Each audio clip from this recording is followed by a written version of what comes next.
Welcome to खोलो किताब। आज हम क्लास 6 की वर्कशीट नंबर 25 करेंगे सामाजिक विज्ञान की, जो 30 सितंबर को आपको दी गई है। ये वर्कशीट हिंदी मीडियम वाले स्टूडेंट्स के लिए है। अगर आप इंग्लिश मीडियम वाले स्टूडेंट हैं तो यहाँ ऊपर आपको एक लिंक दिखाई दे रहा होगा, जिस पे क्लिक करके आप इंग्लिश मीडियम में इस वर्कशीट को सॉल्व होते हुए देख सकते हैं। ऊपर यहाँ आप अपना नाम लिखेंगे, यहाँ कक्षा अध्यापक का नाम।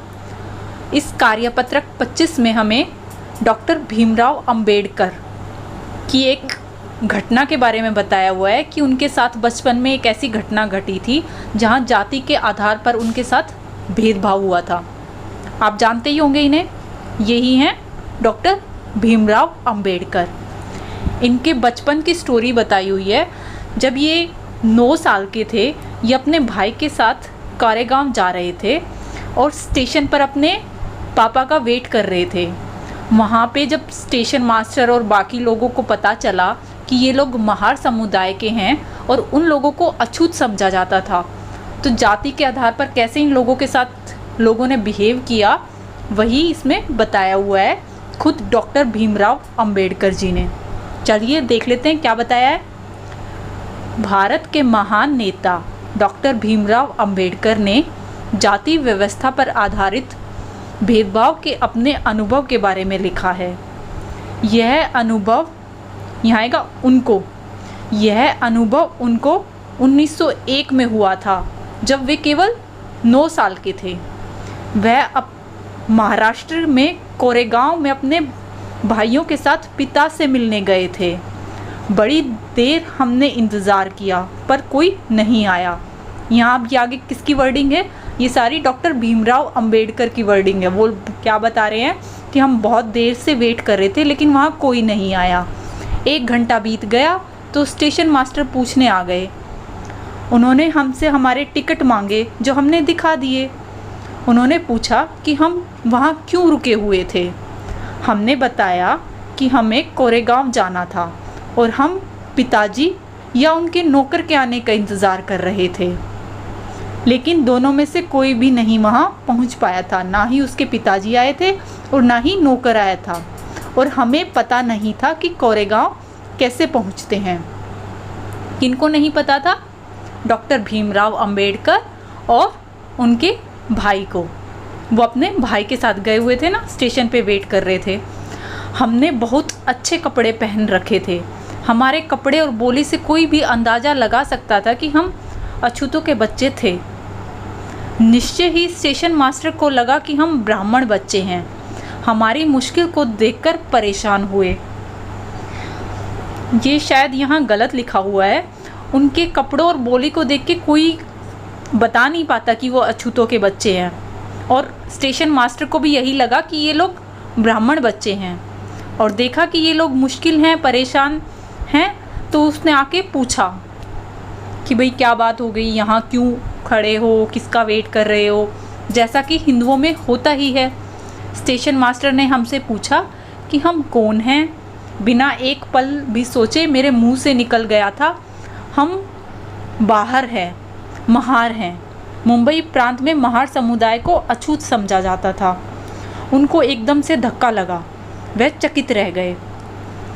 क्यों चकित रह गए? उसको लगा था कि ये ब्राह्मण बच्चे हैं, बट वो मिले क्या? महार समुदाय के, और महार समुदाय को अछूत समझा जाता था महाराष्ट्र में।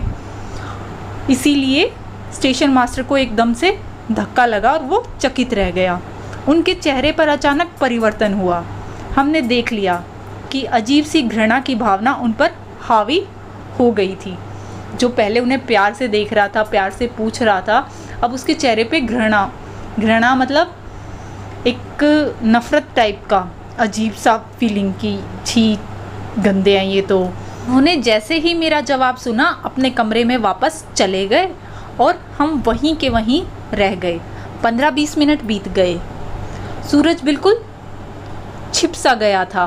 पिताजी नहीं थे, ना ही उनके नौकर, और अब स्टेशन मास्टर हमें छोड़कर चले गए थे। हम काफ़ी घबराए हुए थे।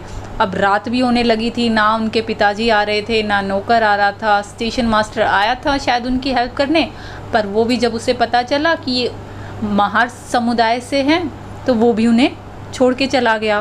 तो वो लोग काफ़ी घबरा गए। यात्रा के शुरू में जो खुशी और उत्साह की भावना थी उसकी जगह अब अत्यधिक उदासी ने ले ली थी। पहले वो लोग जब जा रहे थे तो बहुत खुश थे, काफ़ी उत्साह था, लेकिन अब काफ़ी उदास हो गए थे। आधे घंटे बाद स्टेशन मास्टर ने पूछा कि हम क्या करने की सोच रहे हैं। अब स्टेशन मास्टर ने फिर से उन्हें पूछा कि भाई कितनी देर तक यहाँ वेट करोगे, क्या सोच रहे हो। हमने कहा कि अगर हमें आएगा, अगर हमें एक बैलगाड़ी मिल जाती तो हम कारेगांव जा सकते थे। अगर कारेगांव ज़्यादा दूर नहीं हो तो निकलना चाहते थे। वहाँ किराए पर कई बैलगाड़ियाँ चल रही थी, लेकिन मैंने स्टेशन मास्टर को जवाब दिया था कि हम महार हैं, उसका पता सबको चल गया था और कोई भी गाड़ीवान अछूत वर्ग की सवारी को ले जाकर अपने आप को गंदा और नीचा नहीं बनाना चाहता था। सबको वहाँ पता चल गया था कि ये कौन से समुदाय से हैं और फिर कोई भी उनकी हेल्प नहीं करना चाह रहा था, क्योंकि अछूत लोगों को वो क्या सोचते थे कि अछूत को अगर हम अपनी गाड़ी में लेके जाएंगे तो हमारी गाड़ी गंदी हो जाएगी, नीची हो जाएगी। हम दुगना किराया देने को तैयार थे, लेकिन फिर भी कोई उन्हें नहीं ले जा रहा था। हमें समझ नहीं आ रहा था कि क्या करें।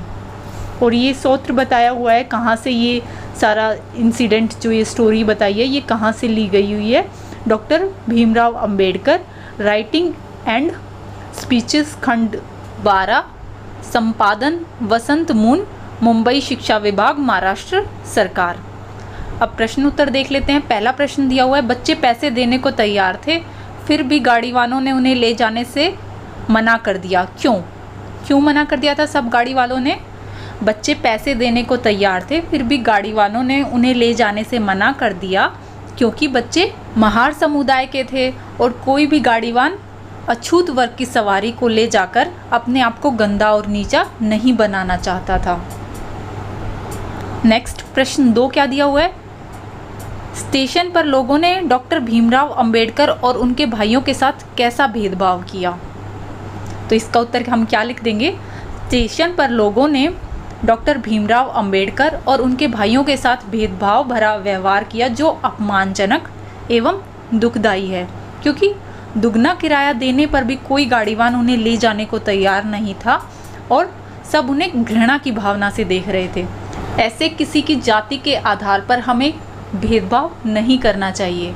कल्पना करके देखिए कि यह कितना मुश्किल होगा अगर लोगों को एक जगह से दूसरी जगह जाने ना दिया जाए, या कितना अपमानजनक और दुखदाई होगा अगर लोग आपसे दूर दूर रहें, आपको छूने से मना करें, आपको पानी पीने के लिए भी ना दें। तो ऐसी छोटी छोटी घटनाएं जो होती हैं वो इंसान की माइंड पर, उसकी सोच पर काफ़ी इफ़ेक्ट डालती हैं। इसीलिए हमें ऐसे भेदभाव कभी नहीं करना चाहिए। इसी के साथ ये वर्कशीट हमारी कंप्लीट हुई। मिलते हैं नेक्स्ट वीडियो में अगली वर्कशीट के साथ। Don't forget to like, comment, share and subscribe the channel. Thank you.